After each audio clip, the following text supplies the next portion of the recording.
అలానే శేషరావు, బంగారం మిడిసి పడుతోంది. బులియన్ మార్కెట్లో ఒక ర్యాలీ కొనసాగుతుంది. దీనికి ప్రధానమైనటువంటి కారణాలు 3.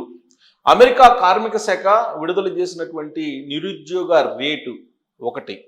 2, అమెరికా ఫెడరల్ బ్యాంక్ వడ్డీ రేట్లను తగ్గిస్తుంది అనేటువంటిది మరొక అంశం. 3, అంతర్జాతీయంగా డాలర్ రేటు తగ్గిపోవటం. అంతర్జాతీయ విపణిలో డాలర్ రేటు తగ్గిపోవటం. రూపాయితో పోల్చుకుంటే కాదు సుమా, అంతర్జాతీయ వాణిజ్యంలో డాలర్ యొక్క ప్రాధాన్యత పడిపోతుంది. As of now 12% dollar value అంతర్జాతీయ వాణిజ్యంలో పడిపోయింది అని చెప్తున్నారు. ఈ 3 ప్రధానమైనటువంటి అంశాలు బంగారం రేటు పెరగడానికి కనిపిస్తూ ఉన్నాయి. అయితే వీటిని ఎంతవరకు ప్రభావితంగా తీసుకొని ఇంకా ఎంత పెరిగే అవకాశం ఉంది బంగారం అనేదాన్ని మాత్రం ఎవరు ఇతిమిద్దంగా అంచనా వేయలేకపోతున్నారు. దానికి కారణం ఏంటంటే ప్రపంచవ్యాప్తంగా నెలకొన్నటువంటి అనిశ్చితి పరిస్థితి. దీనికి తోడు అసలు ఎందుకు అమెరికా డాలర్ని అంతర్జాతీయ విపణిలో దూరంగా పెడుతున్నారు, అలాగే ట్రెజరీ బాండ్స్, అమెరికా ఫెడ్ వద్ద ఉన్నటువంటి ట్రెజరీ బాండ్స్ని ఎందుకు ఉపసంహరించుకుంటున్నాయి ప్రపంచంలో ఉన్నట్టు ఆయా దేశాలు అని చెప్పి మనం విశ్లేషణ చేస్తున్నట్టు ప్రయత్నం చేద్దాం. సాధారణంగా మన దగ్గర ఏదైనా డబ్బున్నా, లేదంటే గోల్డ్ ఉన్నా, లేదంటే విలువైనటువంటి వస్తువులు ఉన్నా, సపోజ్ మనం మన ఇంట్లో భద్రపరచుకోలేనటువంటి పరిస్థితిలో నమ్మకమైనటువంటి చోట సెక్యూరిటీగా ఉంటుంది అని ఒక భావనతోటి ఎక్కడైనా మనం పెడుతూ ఉంటాం. సపోజ్ బ్యాంకులో లాకర్లోనే పెడతాం అనుకున్నాం. లాకర్లో పెట్టినప్పుడు ఆ బ్యాంకే ఆ లాకర్లని ఓపెన్ చేసి తీసుకోవటము, లేదంటే ఆ బ్యాంకు మళ్ళా తిరిగి మనం తీసుకోవడానికి వెసులుబాటు ఇవ్వకపోవటము కల్పిస్తే ఆ బ్యాంక్ మీద మనకు నమ్మకం ఉంటుందా? ఉండదు కదా, పోతుంది కదా. అలాగే అమెరికా ఫెడ్ అంటే అమెరికాకి రిజర్వ్ బ్యాంక్ లాంటిది, భారతదేశానికి రిజర్వ్ బ్యాంక్ లాంటిదో అమెరికా ఫెడ్ అనేది అమెరికాకి రిజర్వ్ బ్యాంక్ లాంటిది. దాంట్లో ట్రెజరీ బాండ్స్ని కొనుగోలు చేశాయి ప్రపంచవ్యాప్తంగా ఉండే అన్ని దేశాలు డాలర్స్లో.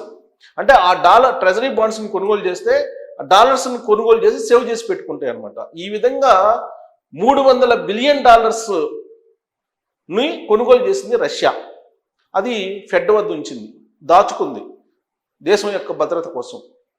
ఇప్పుడు అనేక ఆంక్షలు పెడుతూ, ఉక్రెయిన్ రష్యా యుద్ధం జరుగుతుంది కాబట్టి అనేక ఆంక్షలు పెడుతూ ఆ $300 బిలియన్ సీజ్ చేసేసింది అమెరికా. ఇది గమనించినటువంటి ప్రపంచ దేశాలు ఎప్పటికైనా అమెరికాతోటి ప్రమాదమే. అమెరికా ట్రెజరీలో ఫెడ్కు ఉన్నటువంటి ట్రెజరీస్లో కనుక మన ట్రెజరీ బాండ్స్ కనుకుంటే, మన బాండ్స్ కనుకుంటే ఎప్పటికైనా ప్రమాదమే అనేటువంటి ఉద్దేశంతో క్రమంగా మిగతా దేశాలు కూడా విత్డ్రా చేసుకుంటున్నాయి అమెరికా ఫెడ్ నుంచి ట్రెజరీలో ఉన్నటువంటి డాలర్స్ని. అంటే విత్డ్రా చేసుకొని ఆ అమౌంట్ని, ఆ ట్రెజరీ బాండ్స్ని అమ్మేసి ఆ అమౌంట్ని ఎక్కడ పెడుతున్నాయి? ఇప్పుడు సేఫెస్ట్ ప్లేస్ ఏంటి? బంగారం కొనుగోలు చేసి పెట్టుకుంటున్నాయి. ఏ దేశానికి ఆ దేశం బంగారం కొనుగోలు చేసుకుని పెట్టుకుంటున్నాయి. సో దీనికి కారణం ఏంటి? రష్యాకి సంబంధించిన $300 బిలియన్ ట్రెజరీ బాండ్స్ని సీజ్ చేయటం అమెరికా. దాంతో అపనమ్మకం కలిగింది అమెరికా మీద. ఇది ఇంపార్టెంట్ పాయింట్. ఈ విషయం కారణంగానే ప్రపంచంలో బంగారం రేటు పెరుగుతుంది. ఇది ఎంత దూరం వెళ్తుందో కూడా అంచనా వేయలేకపోతున్నారు. ఇప్పుడు నరేంద్ర మోడీ గారు, భారత ప్రధానమంత్రి గారు చాలా తెలివిగా, అందుకే బహుశా అమెరికా అధ్యక్షుడిగా బాధ్యతలు స్వీకరించిన తర్వాత నరేంద్ర మోడీ గారి గురించి ట్రంప్ వ్యాఖ్యానించారు, ఆయన మంచి బేరగాడు, తెలివిగలవాడని. నరేంద్ర మోడీ గారు ప్రపంచవ్యాప్తంగా జరుగుతున్న పరిస్థితులు, ప్రత్యేకించి రష్యా ఉక్రెయిన్ యుద్ధం జరుగుతున్న తర్వాత మొదలైన తర్వాత ప్రపంచవ్యాప్తంగా జరుగుతున్నటువంటి పరిణామాలను గమనించి విదేశాల్లో ఉండేటువంటి మన బంగారాన్ని తీసుకొచ్చారు. లండన్లో మన బంగారం ఉంది, దాన్ని కొన్ని టన్నుల బంగారం, ఆ టన్నుల బంగారాన్ని తీసుకొచ్చారు, మన దేశానికి తీసుకొచ్చారు, ట్రెజరీలో పెట్టారు. ఇప్పుడు మన ఆర్బీఐ దగ్గర ఉంది. అలాగే అమెరికా ఫెడ్ వద్ద ట్రెజరీ బాండ్స్ రూపంలో 20 లక్షల కోట్ల రూపాయలు, మన రూపీస్లో 20 లక్షల కోట్ల రూపాయలు ఉన్నాయి అమెరికా వద్ద. మన ట్రెజరీ ఫెడ్ వద్ద ఉండేటువంటి ట్రెజరీలో అంటే డాలర్స్, వాటిని కూడా తగ్గించేశారు. గత 2 సంవత్సరాల నుంచి అమెరికా ఫెడ్ నుంచి ఆ ట్రెజరీ బాండ్స్ను అమ్మేసి డాలర్స్ను ఉపసంహరించుకొని గోల్డ్ మీద పెట్టేశారు నరేంద్ర మోడీ గారు. అందుకే భారతదేశం ఇప్పుడు లాస్ట్ 1 ఇయర్ నుంచి టన్నుల కొద్ది బంగారాన్ని కొంది భారతదేశం. చైనా కూడా అదే పని చేసింది. మిగతా దేశాలు కూడా, ఫ్రాన్స్ లాంటి దేశాలు ఇవన్నీ కూడా అదే పని చేస్తున్నాయి. ఎందుకు కారణం? అమెరికా మీద నమ్మకం అయింది. ఒకవైపు ఏమో అంతర్జాతీయ విపణిలో డాలర్ యొక్క మారకం అనేది బెంచ్ మార్క్ నుంచి వెళ్ళిపోతుంది. బ్రిక్స్ దానికి గండి కొడుతూ ఉంది. మరోవైపు ఏమో అమెరికా ఫెడ్ లేదా అమెరికా ప్రభుత్వం మీద, అమెరికా ట్రెజరీ బాండ్స్ మీద నమ్మకం లేక వాటిని విత్డ్రా చేసుకొని ఆ అమౌంట్ని బంగారం కొనుగోలు మీద పెడుతున్నాయి ఆయా దేశాలు. ఈ కారణంగా బంగారం రేటు అసలు ఎంత పెరుగుతుందో కూడా అంచనా వేయలేనటువంటి పరిస్థితిలో ఉంది. అంతర్జాతీయ విపణిలో ఔన్స్ బంగారం దాదాపు $4,000 టచ్ అయ్యేటువంటి అవకాశం ఉంది. అది కనుక జరిగితే ఇప్పుడు మరింత పెరిగేటువంటి అవకాశం ఉంది. ఇది $5,000 కూడా వెళ్ళే అవకాశం ఉంది ఔన్స్ అని చెప్పి అంటున్నారు. $5,000 వెళ్తే కనుక ఇంకా అది ఎంతకి వెళ్తుందో, కొన్ని సంవత్సరాలు అయితే $6,000 కూడా వెళ్తుందని చెప్తున్నారు. సో అంటే మనం ఊహించినటువంటి విధంగా బంగారం రేటు పెరిగిపోతుంది. దానికి కారణం ఏంటంటే సామాన్యులు కొనుగోలు చేయటం కాదు, సామాన్యుల నుంచి వచ్చినటువంటి డిమాండ్ కాదు, అంతర్జాతీయంగా ఏర్పడినటువంటి యుద్ధ సమయం, అలాగే అంతర్జాతీయంగా ఏర్పడినటువంటి రాజకీయపరమైనటువంటి అనిశ్చితి, అంతర్జాతీయంగా ఆయా దేశాల్లో నెలకొన్నటువంటి పరిస్థితుల కారణంగా ఒక రకమైనటువంటి మాంద్యంలోకి వెళ్ళిపోతుంది ప్రపంచం.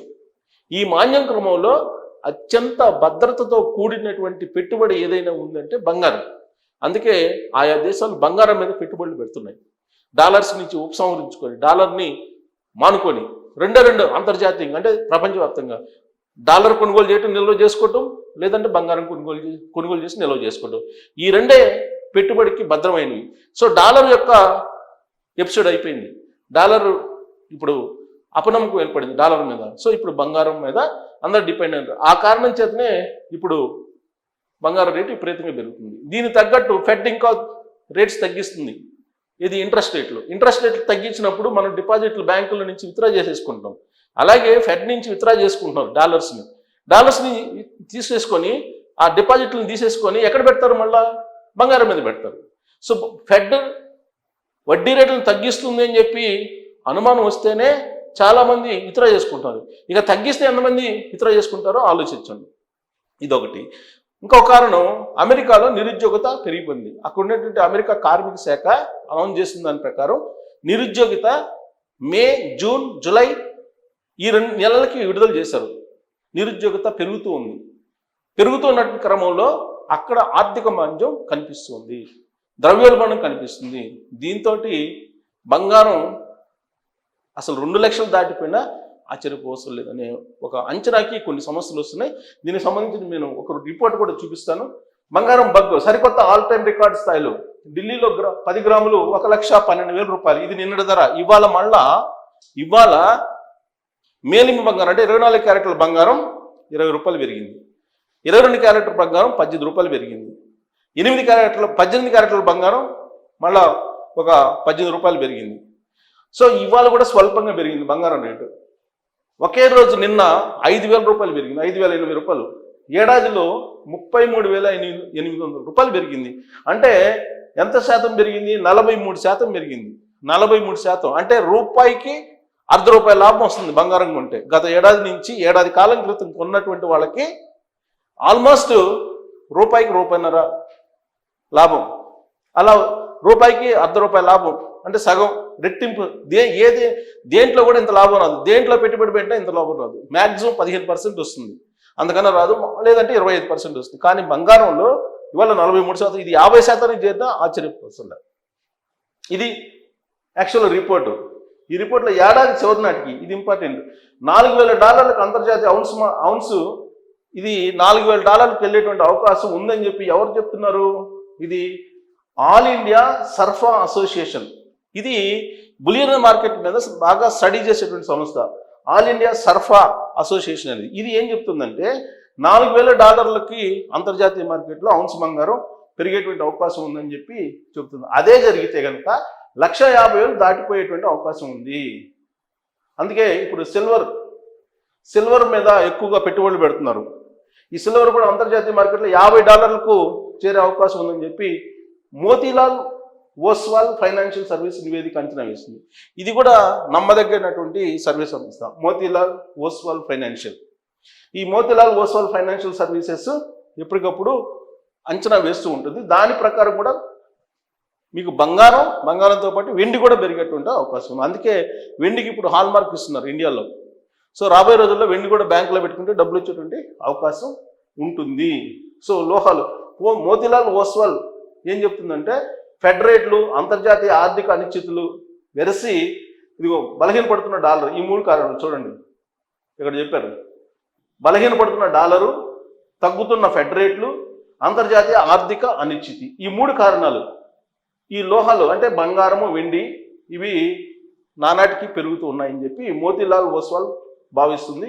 ఇది మల్టీ కమోడిటీస్ ఎక్స్చేంజ్లో సిల్వర్ ధర ఈ ఏడాదిలో ఇప్పటివరకు 37% పెరిగింది. బంగారం 48% పెరిగితే వెండి 37% పెరిగింది. అసలు వెండి బంగారం రెండు కూడా మనకి ఏది కొన్నా లాభమే.